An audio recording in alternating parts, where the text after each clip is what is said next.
Ja skolēniem būtu jāraksturo mācību priekšmets, kurš izraisa vislielākās bailes un rūpes, par kuru iedomājoties pārskrien augstas tirpas, tā viennozīmīgi būtu matemātika. Bet ir tik lieliski, ja ir kāds aizrautīgs cilvēks, kurš šķietami bīstamo briesmoni, matemātiku, spēj padarīt patīkamu.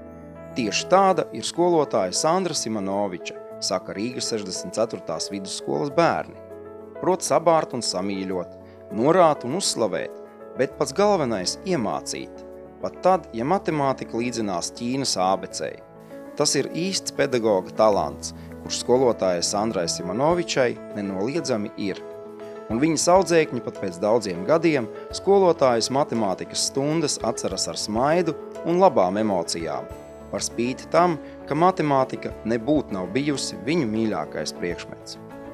Paņēmu līdzi savu dienas grāmatu, kurai šogad ir jau 20 gadi, un šeit var redzēt, kā Sandra Simonoviča vērtēja ļoti objektīvi.